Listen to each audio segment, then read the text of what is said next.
So, how did I attain some slow living? I want to tell you about that, about a little bit of my story and simple steps so that you can attain this too, even if you're at a place in your life where you feel like you can't. I will say that it takes time, but that once you start going with this mindset of living a little bit more slower and intentional, it feels really good and you learn to appreciate the journey. Um, and honestly, it's just like a constant journey. Like, I don't think that there's really a end that you get to, because it's an experience, and when you have an experience in a lifestyle, there's not really an end. It's just the journey. My number one tip is to pay attention to the small details of life. When you stop and you pay attention to the small details of everything around you, you're kind of forcing yourself to be in the present moment. When you feel the wind and pay attention to the smiles on your kids' faces and the colors of their eyes, and your husband and his antics, and dancing in the kitchen, and like all of these small little mundane moments. It's those small details. If you think about the small details and small mundane moments, most of that is 99% of your life. Like, it's only a 1%, like when all of these crazy extravagant things happen, right? Um, so I think that just paying attention to those small details is the number one piece of advice and the number one thing that really worked for me. Another thing would be to simply want less. People have an insatiable appetite, and we always want, and there's never really an end to the wanting. And I find that when you are content and you want less, that you are able to appreciate all that you have, and you are satisfied in a way with with all that you have. You know, like, you're already, which kind of goes into my third one, you're already living in a life that you've prayed for. And once you realize that you are living in this life that you have prayed for, it's kind of a 180. Like, if you think about the prayers that you had, like for a husband or for children or for this house or for this or that, you'll see that most of the stuff that is in your life you have once wanted. And I think just stewarding all that you have been given, and everything that you had prayed for that is now a blessing, is definitely something that is a huge part of slow and intentional living. Number four, and this is kind of like it sounds a little off, but you just got to trust me with this. You have to balance your hormones and eat a lot of good, nutritious foods, because what goes into your body and your hormones affect your mental health a lot. It affects the way that your mind operates. It affects how you feel.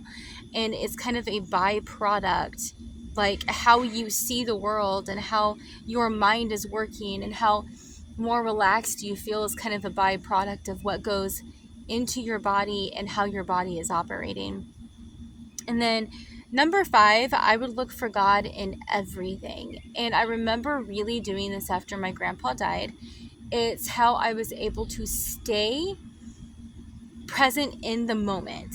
Like, I had a really hard time of slipping into the past and then thinking about this huge future without him. And I would find myself just like the grief was immense. And so I started trying to just look for God in everything.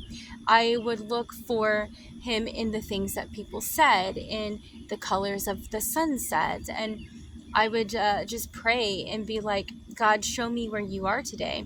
And when you do that, kind of along with like paying attention to the small details, you end up making yourself, like forcing yourself to slow down, to pay attention. And then number six, I would say just be content where you are in life right now. It kind of goes back to realizing that you're already living in a life that you had prayed for. And there's probably something going on in your life right now that like you wish you could change. Maybe you're not really satisfied with it. But you have to remember that everything that we're going through right now is temporary. Everything is an ebb and flow and a change. So if you're working a job right now, which you can totally do, and you can live intentionally and slowly at the same time, despite what other content creators in this niche say, you can do that.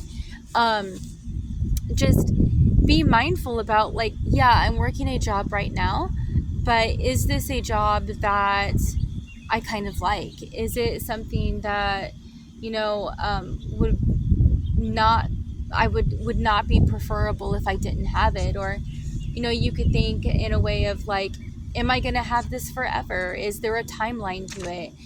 There are times, like I'm at a daycare right now, working at a daycare, but could there be worse jobs? Yes, of course. I'm in a pink collar career, so it's like one of the best ones that I could personally find for myself.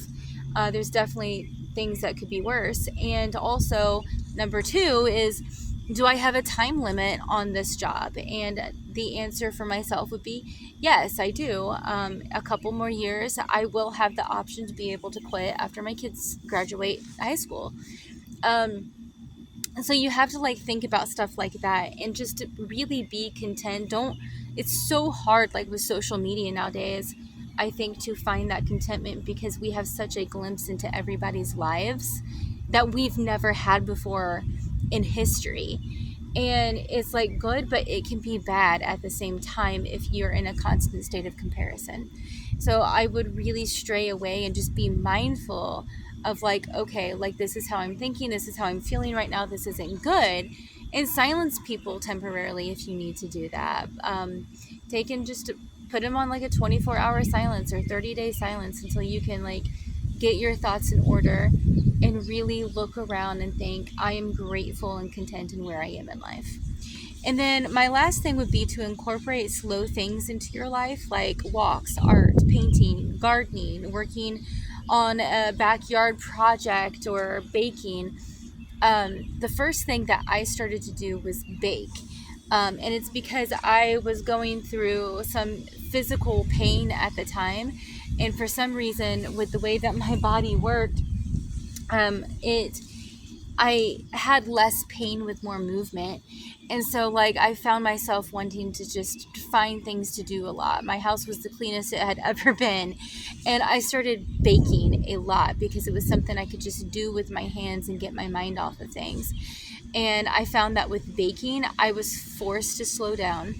I mean, like sourdough bread took me 2 days, to bake. Like there's nothing slower than sourdough bread. So just like art, like I'm slow painting an art project right now, and it's going to take me a while. And like at first, especially if you're used to living a very fast-paced life, at first it feels foreign, but it does you start to kind of ease into that slowness after a while, and it starts to feel really good. So those are 7 ways. 7 tips that I would suggest that you can start doing now if this is something that you're interested in. And I know that I've been doing this for 5+ years now, and it's something that I will always live by. I will always live a slow living, intentional life. I can't go back now that I know what that's like and how much peace it's given me. And I just hope that you guys can find that peace too. If you have any questions, comments, please leave them. And if you like this and if you want some more videos like this, please subscribe to this channel. I'd love to have you here. Until next time, I'll see you later.